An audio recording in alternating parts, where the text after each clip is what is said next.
Thank you so much. Thank you so much.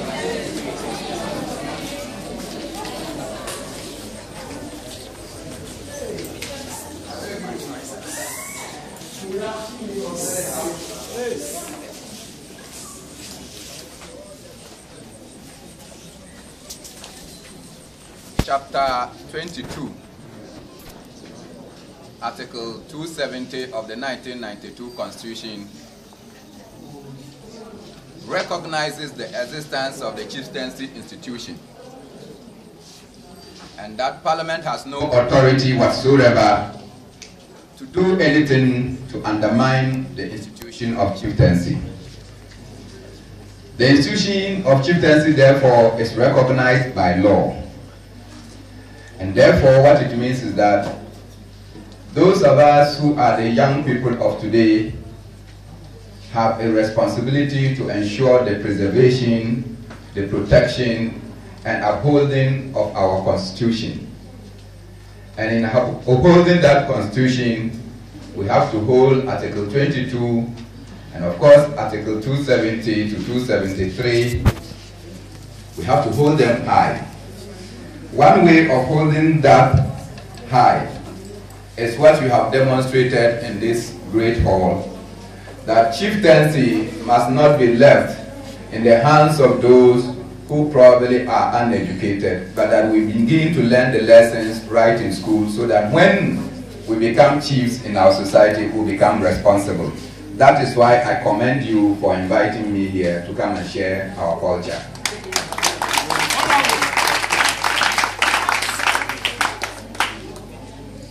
The demonstration that we have seen here and the royalty with which the outgoing chief spoke signifies that there is hope for the future. But I come here not to speak as a chief. I come here not to speak as a district chief executive. I come here not to speak as a regional minister. I come to speak to you like a student that is hungry and is looking for food to eat.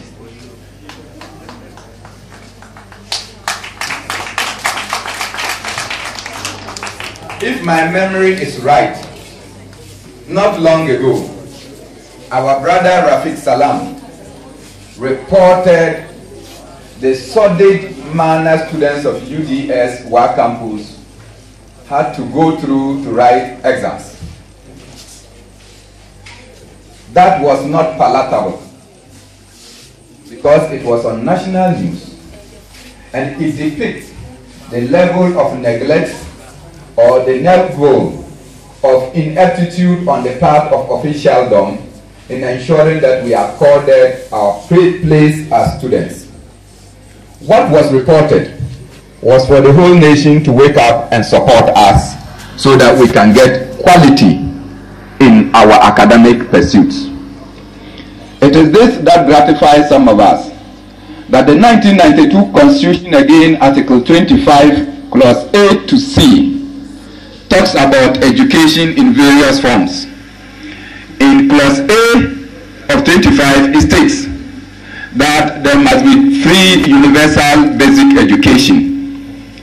B is talking about free secondary education in all its forms, including technical education.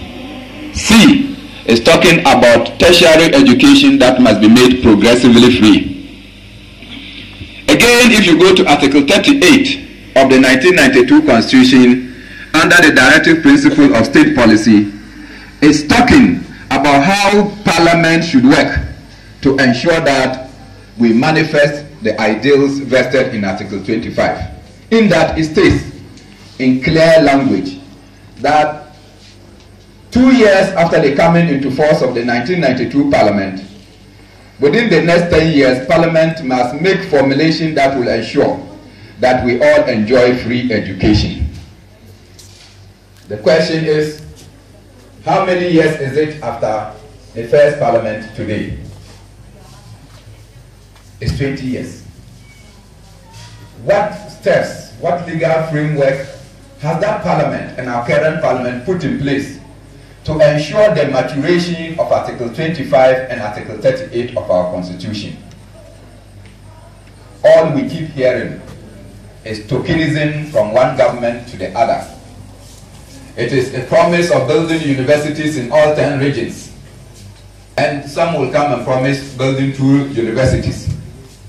We applaud them for starting the 2 universities so far, because it will reduce drastically the number of young people that qualify into schools and are unable to get. But my major challenge to government is that UDS 1 campus is only a 1/3, or let me frame it well, it's only a 1/4 of a university. UDS 1 campus is bigger than some campuses in this country. We should be agitating for a fully fledged university for WA and not a 1/3 or a 1/4 of the university. Somebody must speak for this. Thank you, Honorable. We should be agitating that we must not be looked at as sufficient, because there's so much to be done that is not done. And as I stated elsewhere, our professors are those who have indeed facilitated cost sharing in our university that led to in, out, out, and now out policies in our residential facilities. When those same professors went on demonstration because of what they thought was not balanced diet, because they told them they were going to give them beef, and in the evening they went to chicken. So they went on demonstration. They enjoyed everything free. They had free accommodation. They had free food to eat. Today, look at the hustles and bustles we go through. We have to look for food by ourselves. We have to struggle to get our own accommodation. They had all the opportunity. All they had to do was to go and learn, come and sleep, wake up and go and learn. Our opportunity is different. Our opportunity is go and learn, come and cook, go and learn, go and fetch water, come and look up for a place to stay. And I think that our authorities should not be toying with our education. We need to do much better. But once I am in the students' midst, it is important to say that probably it is not wholly the fault of government, but it is partly the fault of the student leadership that we have. Thank you, Honorable. Student leadership has now taken a partisan role. Rather than fight for the interests of the students, we are on campus fighting for the interests of the political parties that sponsored us to becoming the student leaders. So at the end of the day, when party A, party B, party C addresses you, what they simply say is that when you become a student leader, compromise the interests of the students for the interests of our political party or our government. That is why government will have the excuse of telling us that they have distance education, which is telecasted live on television between the hours of 9 to 11 every morning. The purpose is that deprived schools should be able to watch this on television.